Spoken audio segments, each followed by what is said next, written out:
back to Typecast Heroes, where we believe typology can save the world. I'm Amanda Fogelson. And I'm Jessie Miller, and today we are continuing our series on the 16 types. So if you are new to Typecast Hero, welcome to our channel. Go ahead and go watch our very first video and show us some mercy. But go watch So much.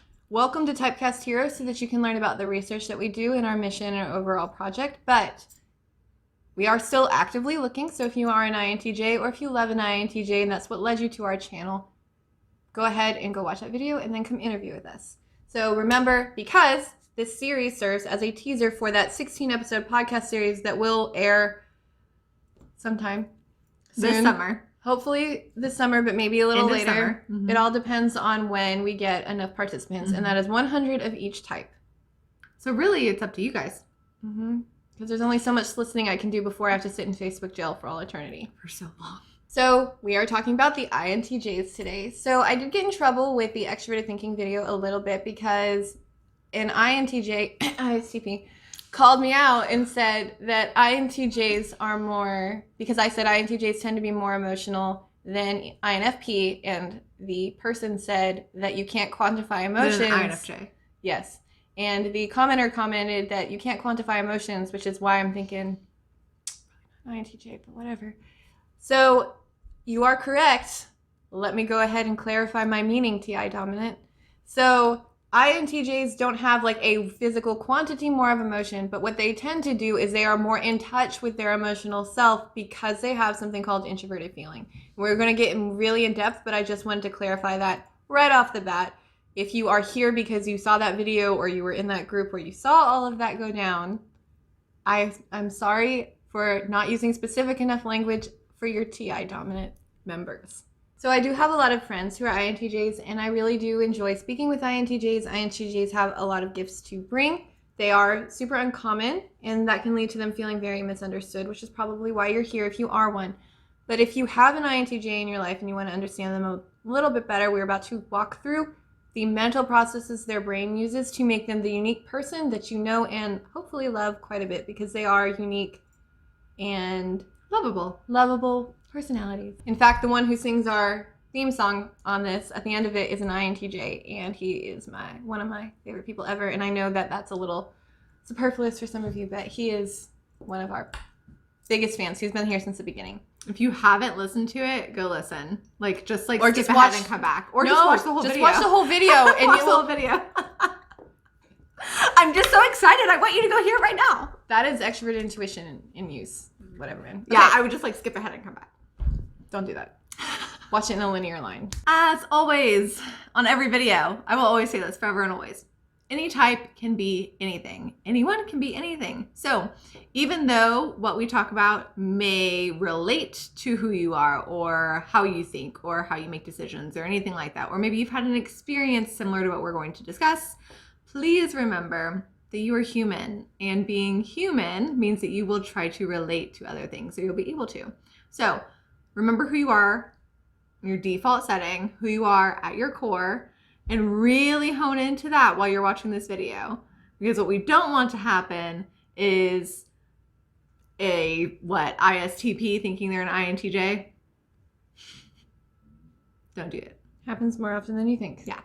All day. So just make sure that you're really in touch with who you are, default setting. And the reason that we'd say this is not because we're type snobs. Yeah. And it's not because we're trying to put people in boxes, but because the thing that we preach here at Typecast Hero is that you need the proper language to describe what's happening in your mind, to yourself and to others. Because again, the key to emotional intelligence and to emotional health is being able to properly verbalize what's going on with you. And especially if you're an INTJ male who has a tendency to push over their own feelings sometimes, or if you're an INTJ woman and you feel incredibly misunderstood in society, having the proper language to bring forth these things that are very abstract and putting a word on it and owning it gives you assistance and is very beneficial in these relationships and for mutual understanding and harmony and all of that effing nonsense that I love so much. However, take it as it is and see if you can apply these things. Because if you're trying to argue with me, if you watch this video and you're like, man, that doesn't sound like me at all. It's not that we have it wrong. you might want to do some soul searching. Also, not to say that we're like perfect or anything like that in how we describe things, but I'm pretty perfect. people will try to argue about the functions or about how certain things are described. And more often than not, it's a person who is mistyped, not because the functions are incorrect or because the description of the function is incorrect. So a couple of things before we get started with all of the function stack. You should go watch some videos to educate yourself, if you would like, on the in-depth way that these things work. So first we have a cognitive function series on all 8 cognitive functions. So if you want to know how those work, go watch those. Then we also have a video on what is your cognitive stack. So you can watch that if you don't understand our language that we use. Here at Typecast Hero, we tend to rely on the terminology originally used by Myers-Briggs, Isabel Myers, and then expanded upon by John Beebe, because I cite my sources. So if you want to know how we get these words, that's where they came from. And you can go watch all of those things to give yourself a little bit better background knowledge. So now we're going to jump into how the INTJ is wired. So in the first function, the INTJ has a hero introverted intuition. Now the hero or dominant function is the main function through which a person interacts with their environment. It's the mental process to describe the patterns that they use. Introverted intuition is a function that takes in information. So when you come into an environment, you are perceiving it and you are running it through a filter. For an INTJ, that means that they are running it through abstract theories and concepts that they have acquired throughout time. Because it's not self, because the focus of it is not necessarily the person's experiences or desires, that tends to make it feel a little bit detached or otherworldly from the person. So oftentimes an INTJ could be in a situation where they're at a dinner or at a social event and you talk to them for 10 minutes and then they check into the conversation and you realize they weren't really listening the entire time. Lots of introverts have this problem. However, in introverted intuitive, what they were thinking about was probably physics or their video game. They were strategizing 15 steps ahead of where they were going to be in the future when they come home from the dinner. So introverted intuition, again, that's their perceiving function. So that's the main way that they interact with the world. They're able to see a whole picture. They're able to try to strategize way out into the future. This can lead them to think that they have a bigger purpose because they see themselves not as a person, but as a part of a whole thing of humanity. They see themselves as a bigger piece of that, or at least they tend to. And then this can also lead to sometimes perfectionism because you feel like you have a set of standards that you have to live up to according to your abstract philosophy. Not always, but it can, again, in an introverted intuitive. And something else that I've noticed in my work, I was helping someone be typed 4 days ago, and he is an INTJ. But if you don't give your introverted intuition something to focus on, if you don't give it a problem or a strategy or something that it needs to kick around in there, what tends to happen with introverted intuition is it turns on you. It turns on you and it can give you a lot of anxiety because it makes you feel like you need to be working through something. And if you don't have anything to work on, it's going to nitpick at your personal beliefs and your personal ideas because introverted intuition thrives on abstract concepts. So if it doesn't have something to work through, it can be incredibly negative. So it's something important for an introverted intuitive to keep in mind. So now we're going to talk about what we call at Typecast Hero the bridge typing. So every type is a certain type of bridge, but for an INTJ, they are a thinker-feeler bridge, which means they have thinking in their second function and feeling in their third. So for their second function, extroverted thinking, that's in their parent or auxiliary or mother, father function. So again, depending on whose theory you follow, it can take on a couple different types of characteristics. If you want to know the whole story, go watch that What is Your Cognitive Stack video. But extroverted thinking is a extroverted function. So this is how they interact with the environment, and it is very external. But it can also be internal too.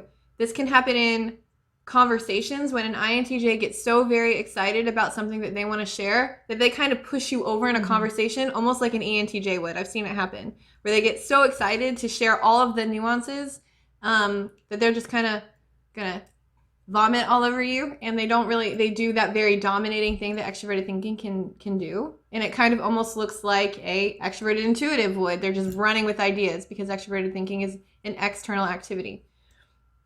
However, introverted intuition and extroverted thinking can also join together to bring about really complex plans because extroverted thinking is very focused on bringing data and logic and efficient systems out into the real world, and introverted intuition gives them the plan to see that forward. Sometimes, though, this means that inefficiency can really freaking bug them. They don't like inefficiency. So if they are in their heads and they're thinking about life or movies, or they're working through a physics problem, and all of a sudden something in the real world doesn't work, like the dishwasher is busted, or somebody's not driving correctly, or your phone doesn't work, right, they will lose their mind. That makes, oh yeah. Makes sense. Sorry. Okay. They will lose their mind for them. This can also happen if they have an external system for their tools or for their pens or for a writing utensil. Mm-hmm. And if it's not there, they, again, can get incredibly frustrated. And they're getting frustrated because it's intruding on their internal world. They are not able to stay in introvert land when something in the outside world doesn't work, because they're already oriented to want to fix it. They're already oriented to wanting to have efficient systems and to have effective systems. And if they can't stay in their little mind world,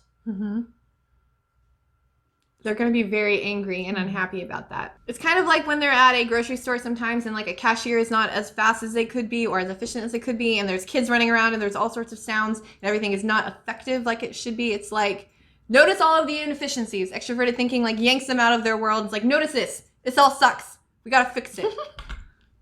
And that's invasive and really annoying for an INTJ. It's really frustrating to be pulled out of your comfort zone and what you're kind of, best at and what feels good. And then all of a sudden you're like yanked in.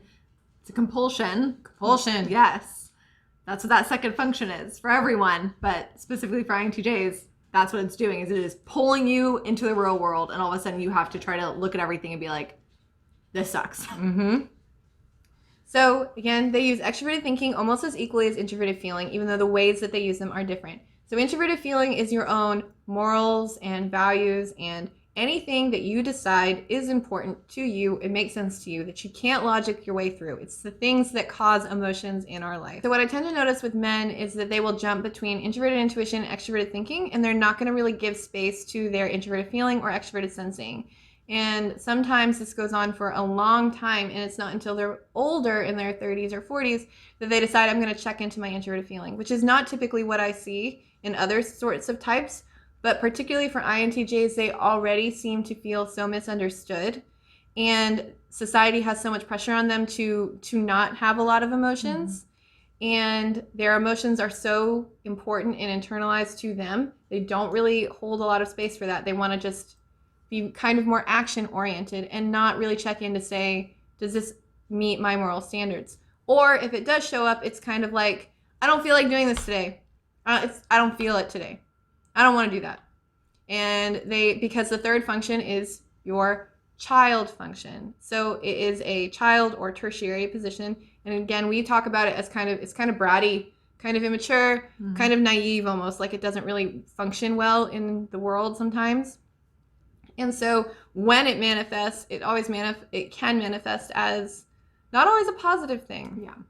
So they'll jump from introverted intuition of all their abstract concepts and theories and ideas down into introverted feeling when they skip over their extroverted thinking, and they get just kind of stuck in this loop of, what matters to me? Does anything mean anything to me? Nothing matters at all anymore. I'm gonna kind of shut down. And then extroverted thinking rips them out of that world to, nope, we got to be efficient, we got to get stuff done, we got to accomplish things because that's what we do.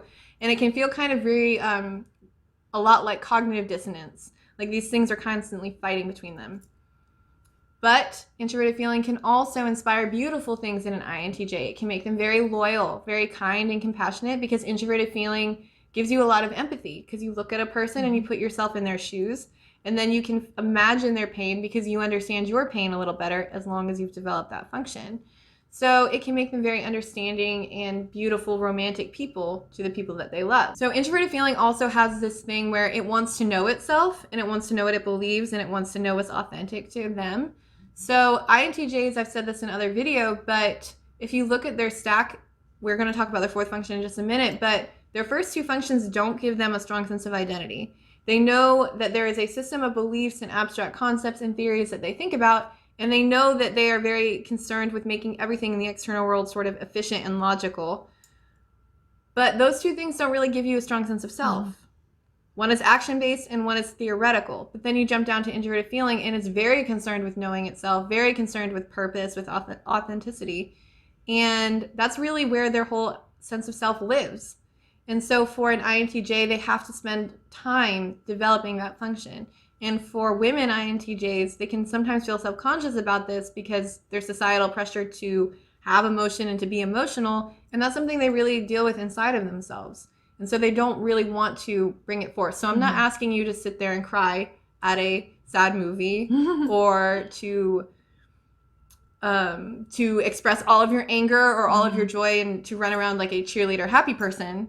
You can if you want to. I mean, you do you. Go for it. However, you just have to spend time tapping into that. So the last function for a INTJ is extroverted sensing. Extroverted sensing in the fourth function means that you feel self-conscious about reality. So telling an INTJ that what they're doing is unpractical or unrealistic freaking sucks. Don't do that to an INTJ. It's not nice because INTJs have this, they already feel bad about it. They already feel like they're not good at sticking in reality and being practical. So pointing that out is does not help anyone. It does no good. And sometimes that can mean that an INTJ will tend to criticize somebody for being unrealistic or for being reckless, but they're doing that to protect their own ego because they already feel so guilty about, or not even guilty, but they feel badly about the fact that a lot of what they want to do may be perceived as unrealistic. So they have a strong desire to bring that great introverted intuition vision to reality, whatever that may be. And sometimes, like I said, if an INTJ doesn't have a vision, that can make them incredibly anxious. So INTJ is one of the best things you can do for yourself is go find a vision. Go find what gifts do you want to bring forth into the world. On top of feeling anxious, it can also bring about a feeling of depression. So not to talk about mental health associated with typology yet, but we will get there. Yes, but one thing is that anytime that you feel any of that cognitive dissonance that Jessie was just talking about, that can oftentimes really take away that identity even more so and make you kind of feel like not only do you not know who you are or what you want, but nothing feels right. Nothing feels permanent. Nothing feels secure. Like you don't have anywhere to land, really, which can oftentimes be seen as depression. All right, so let's kill some stereotypes. So what are the stereotypes we hear about INTJs? Still robotic. Robotic, awkward. Super awkward, weird, dreamy. Into weird things. Yeah, into weird things. So some people, especially, I'm sorry, but extroverted thinkers and extroverted feelers, want to force INTJs to stop dreaming and get stuff done. Stop doing that. If you love an INTJ, you should know that trying to force them to do anything they don't want to do is a mistake because they have introverted feeling as their third function. So what introverted feeling does as that bratty third one is like you try to make them do something they don't want to do and they're going to shut down. They're going to say, I don't want to do that. I'm not doing that. It's just like dealing with a child. Literally think of a child. Like 13-year-old who has like this set of values and you try to tell them what to do. No, I don't want to do it. Unless you are appealing to their extroverted thinking function. Unless they are in a place where they are willing to talk this out with you, and then you guys can kind of extrovert, like you can use whatever function you have to handle their extroverted thinking and to show them a better way to do what they are doing, then you might have them there. However, if they are not into a place where they are being receptive, if they are already shut down, if they are in their quiet place, and you come at them with, hey man, this is the plan, this is what we're gonna do, that's a mistake. You should not do that. They tend to not be bossy or pushy like you, so that's a good thing. So let them do what they're gonna do. Like you. I mean, I'm assuming, if you're an extroverted feeler or thinker, if you're not, just ignore me, but ENTJs, I'm looking at you because you are hard on INTJs. So just like we said in our Introverted Intuition video, the other role of society is to let them think, let them kick around their ideas for a while and let them work it out because sometimes that takes a lot of time. So and I kind of kick it around for a few days. So INTJs in society, you can be really good at academics, you can be really good at mathematics, but you don't have to be one. You don't have to be an academic and you don't have to be into all of the kind of nerdier things. If you are in construction, or if you are in equipment, or if you are a writer, or if you are a singer, and you're an INTJ, that is perfectly valid. You do not feel pressure because you have the INTJ status to be anything. One of the most common questions I get when I'm working with people is, what job should I be in based on my career type? And usually I say follow your passion, because that's up to you. Anyone can be and do anything. Like, this typology is not supposed to put you in a box and say, this is how far you can go. That's not what this is about. So any of those websites out there that tell you that, oh, this career, this person should be this career, or this person should be doing this in their life, or this, no, like, screw that. So it can help you decide what you may be more suited for, what your talents are more suited for, but you can do what you want to. It just may not look the same way as everybody else. So if an INTJ is wanting to be a musician, they may figure out a more efficient and effective way of conveying their thoughts through a song, or they might come up with a really streamlined way to do a set list. And that's valid too. They don't have to be stuck to systems and mechanics. Something else, like I said earlier, is that introverted intuition vision is a bear. I hate it sometimes. Like, it is a pain for me. It's like a hate love. Yes, it's the only negative thing I can possibly say about introverted intuition personally, because I live there. But it's just, if you don't have a vision, if you don't have a purpose, I see it all the time where people come to us to be typed in their 30s or 40s, and they've never had a vision, and they're saying, well, I can't possibly be an INFJ or an INTJ because I don't have a vision to change the world. We don't all have them. And if you don't, that can make it very challenging, because introverted intuition does not give you a strong sense of identity. And then you don't have a vision to go off of either. And like I said, it's going to attack itself. It turns in on you. So the best thing you can do is to find a passion. And if you are already in your 30s or 40s or 50s and you're like, it's too late for me, no, it's not. It is not. You don't have to do a big, huge, world-changing thing. You could bring your vision to your family, or to your household, or to your company that you are working in. Or you can start a side project where you can finally write that book that you've been thinking about for 20 years. Or you can go change the world. If that's what your passion is, and you're in your 30s or 40s and you're thinking it's too late, like, you can still start today and go do whatever it is that you've always dreamed of doing. Do it. Give your introverted intuition some time to think about that one. Like, kick it around a few days before you do that, probably. Don't listen to the extroverted. Don't do extroverted sensing, inferior thing, and blow up your life in a day because you got really self-conscious about not living in the moment. So, some personal growth for the INTJs. That FI child is, or can be, very intense. And specifically in the way that Jesse was talking about, that sometimes maybe you just don't want to do something, or it needs to be on your time or anything like that. Any child function is going to seem bratty. We're not picking on INTJs here. We're just saying in general that child function is kind of bratty and pretty stubborn. And when that comes to FI, a lot of times it's a little bit more shallow, in the sense that it's like, I don't want to do this right now. It's not necessarily your values and who you are at your core or anything like that, but maybe just because you don't want to do something, or you don't feel like doing something, or whatever, that can sometimes overpower the people around you, that maybe it's really important for you to do this for them, but because you're FI, you're just like set in it right now. A lot of times you don't even recognize it, and you just become stubborn and put your foot down basically and say, not today. So that would be my number one thing, is just to really be conscious of that, because it'll kind of sneak up on you and you'll make a quick decision to not do something or do something because of that one moment. And just make sure you're really tapping into your extroverted thinking, your introverted intuition, making sure that you're just kind of checking with yourself that it's the right thing to do. Because being human is hard. This will hopefully make it a little bit easier. Thank you for watching our video. I'm going to steal her line today, but go ahead and subscribe, like, do all of the dorky things. I'm going to do it with a very stoic face because I'm not Bubbles. Okay, she can do it. Forget this. Go for it. You should include all of that. You absolutely include all that. For anyone who is wondering, I am Princess Bubbles. Anyways, so...